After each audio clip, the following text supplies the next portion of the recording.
លើកមុនយើងមាន7ថ្ងៃឡើង Top Global ឥឡូវយើងមកធ្វើឆ្លាងថ្មីមួយទៀត7ថ្ងៃឡើង100 star ហើយយើងចាំមើលថា100 star ហ្នឹងឡើងឬក៏មិនឡើងអ្នកគ្នារយៈពេល7ថ្ងៃហ្នឹងចឹងណាអាណាបិទប៉ាកតូចបាត់ចាញ់ងាប់អញមកវគ្គដំបូងធ្លាក់រ៉េងបាត់ហើយ95ហ្នឹងអើយហើយឥឡូវមកលេងមួយហ្គេមទៀតចឹងណាវាមិនដែលមកណាចូលលេងតោះស្អីហ្នឹងចាញ់ផ្ទះបកាច់មួយ Flicker ផ្ទះបកាច់2ពុង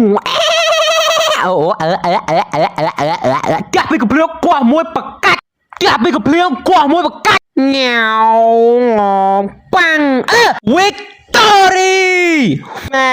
ឡើងវិញទេតាវាមិនដែលចេះចាញ់រហូតទេចឹងសម្រាប់គ្នាយើងដែលចង់ដាក់ដុំ blue ឬក៏ដុំ QQ ក្នុង mobile ឬក៏ Free Fire ណាគ្នាដាក់បាននៅខាងបង Nevercry Store ឥឡូវយើងមកដាក់មួយ game ទៀតចឹងណាគ្នាគឺថាក្តៅសាច់ដុំឯណាគ្នាតែប៉ុណ្ណេះគឺ enemy ត្រៀមខ្លួនដល់អាផ្ទះបកាច់ Welcome back សូមស្វាគមន៍ម្ដងទៀតជាមួយនឹងកម្មវិធីផ្ទះបកាច់មួយគោះមួយផ្ទះបកាច់2បកាច់3បកាច់4បកាច់5បកាច់6បកាច់7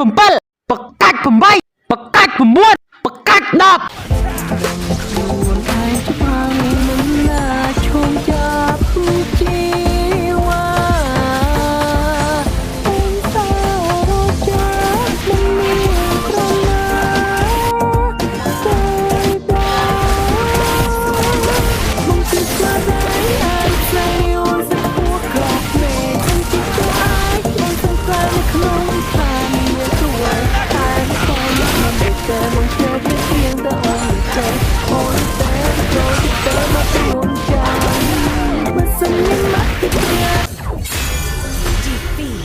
ដល់កមកអើយ